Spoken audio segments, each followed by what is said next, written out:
আধুনিক প্রযুক্তির বিশ্বে সবচেয়ে বড় অভাব সেটা হলো ভালো মানুষের। আর একটা ভালো মানুষ হওয়া পৃথিবীর সবচাইতে কঠিন কাজ।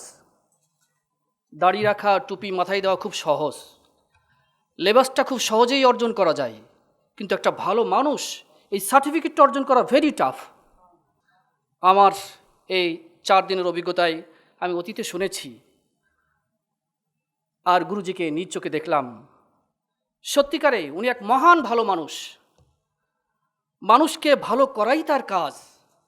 ধর্ম এসেছে মানুষকে ভালো করার জন্য। মানুষের আখলাকের ওজন মিজানের পাল্লায় সবচেয়ে ভারী হবে। সেই ওজন ভারী করার কাজটাই আমাদের মহান গুরুজি করছেন। গুরুজি তার নিখুঁত ধারালো অস্ত্র দিয়ে আমাদেরকে শুদ্ধ করছেন, পরিশুদ্ধ করছেন। I believe it. তিনি পবিত্র পানির পেয়ালা হাতে আমাদের অন্তরকে ধুয়ে পরিষ্কার করে দিচ্ছেন। সম্মানিত উপস্থিতি, আমি দেখেছি গুরুজির কাছে উনি সবসময় শুকরিয়া আদায় করেন। ওনার কথা হলো এটা যে শুকুর আলহামদুলিল্লাহ বলবেন না, থ্যাঙ্কস গড বলবেন না, তো কেমন করে সুস্থ হবেন, কেমন করে টেনশন মুক্ত হবেন? ওনার থিঙ্কিং লেভেলটা কোথায়? আমার এই অনুভূতিগুলো মনে হচ্ছে। আমি দেখলাম তাকে বিনয়ী, নিরহংকারী। এত বড় ট্রেনার হয়ে মঞ্চে দাঁড়িয়ে বলে যে আমার বক্তব্যের 98% আপনাদের জানা আছে। How it possible? কতটা বিনয়! উনি বলেছেন আমি আপনাদের সাথে গল্প করছি আর একটু ধ্যান করছি। নিজে কতটা বিনয়ী! তাই মনে হয় লক্ষ লক্ষ মানুষ তাকে শায়েখ, গুরু হিসেবে মেনে নিয়েছে। সম্মানিত উপস্থিতি, আমার মনে হয় বউ শাশুড়ির যে উদাহরণ দিয়েছেন, এ তো সাবলীল। এত সুন্দর চিন্তা একজন মানুষের মাথায় কী করে আসে? এত সুন্দর এক্সাম্পলকে যদি সামনে নিই, কোনো বউ শাশুড়ির সমস্যা থাকতে পারে না। এর ছোট ছোট অনেক উদাহরণ। এজন্য আমি লিখতে গিয়ে 52 পৃষ্ঠা লিখেছি। এই 4 দিনে 52 পৃষ্ঠা লিখেছি। প্রতিবার মনে করেছি লেখা কমাবো, কিন্তু কোনটা বাদ দিব? কারণ প্রত্যেকটা কথাই কোটি কোটি টাকা দামি। আমি কি করব বলেন? সম্মানিত উপস্থিতি, আমি শুদ্ধাচার কিনেছি, পড়েছি। আমি একটু বলবই প্লিজ।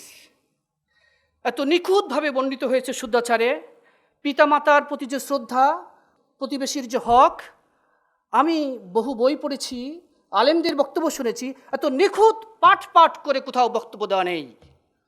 আমি আমার পিতামাতার প্রতি শ্রদ্ধা বেড়েছে, প্রতিবেশীদের প্রতি আমার হকের দায়িত্ব বেড়েছে। I believe it. আমি জালালউদ্দিন রুমি, ইমাম গজ্জালি রহমতুল্লাহকে তাদের পড়া পড়েছি, মসনবী পড়েছি, ইহয়া উলুমুদ্দিন পড়েছি।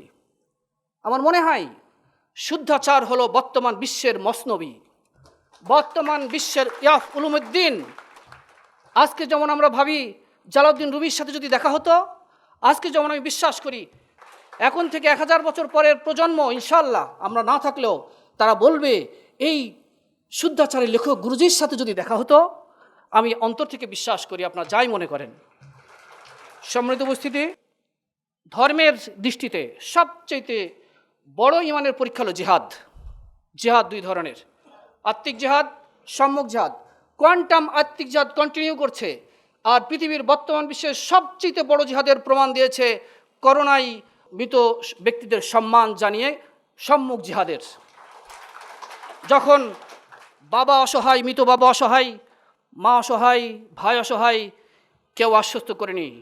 আমাদের সিপাহী সালার গুরুজি, যিনি সেনাপতি হয়ে করোনা ভাইদের সৈনিক বানিয়ে তাদের সামনে হাজির হয়েছে।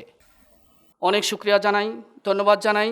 আর সাম্প্রদায়িক সম্প্রীতির এক মিলন মেলা, যেখানে প্রত্যেকটা ধর্মের ভালো জিনিস তুলে ধরা হয় আর উদারতা, সহনশীলতা বোঝানো হয়। একটা কথা বলে আমি শেষ করি। আল্লাহর হাবিব সাল্লাল্লাহু আলাইহি ওয়াসাল্লাম মসজিদে নববীতে যখন বয়ান করছিলেন, তখন একজন ইহুদি এসে মসজিদের ভিতরে বয়ান শোনার পরে প্রস্রাব করে দিয়েছিল। সাহাবীরা মাত্র উদ্যত হওয়ার পরে আল্লাহর হাবিব সাল্লাল্লাহু আলাইহি ওয়াসাল্লাম, না মেরো না, ওর কাজ সারতে দাও। তার কাজ সারার পরে বললেন, ভাই তুমি এখানে প্রস্রাব করবে না, এটা তো পবিত্র জায়গা, তুমি এরপর আর এখানে করো না। এবং আল্লাহর হাবিব সাল্লাল্লাহু আলাইহি ওয়াসাল্লাম গিয়ে পানি নিয়ে এসে ধুইতে গেলেন, সাহাবীরা ধুয়ে দিল। সে বলল, মুসলমানদের নবী এত সহনশীল? এরপরে সে বলল, ইয়া রাসূলুল্লাহ, আমাকে ইসলাম গ্রহণ করান। আল্লাহ রাসূলুল্লাহ সাল্লাম যত সহনশীল ছিলেন প্রত্যেক ধর্মের প্রতি, এই সহনশীলতা আজকে হারিয়ে গেছে, যার উদাহরণ গুরুজি আমাদেরকে নতুন করে জানিয়ে দিচ্ছেন, আমাদেরকে শিখিয়ে দিচ্ছেন। সর্বোপরি গুরুজির মৃত্যু প্রস্তুতির বিষয়টি আমার খুবই ভালো লেগেছে। উনি বলেছেন এমনভাবে জীবন গঠন করেন শেষ সময় যাতে বলতে পারেন, হে প্রভু আমি প্রস্তুত আছি।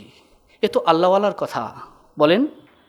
সেহেতু আসেন আমরা এই গুরুজির কোয়ান্টামের সাথে একাত্ম হই, পুরো জীবনটা এখানে কাটাই। আমি অনেক ট্রেনিং করেছি, আমি মার্কেটিং কোম্পানির রিজনাল সেলস ম্যানেজার ছিলাম, হাই থটের ট্রেনিং অনেকগুলো করেছি। কিন্তু এই 4 দিনে আমি মনে করি আমার রাগ অনেকটা পানি হয়ে গেছে আগেই। তো থ্যাংক ইউ, আমার খুব ভালো লেগেছে। আমি গুরুজির কাছে দোয়া চাই, আর আমি এই কাজে লেগে থাকবো ইনশাল্লাহ। থ্যাংক ইউ, আসসালামু আলাইকুম।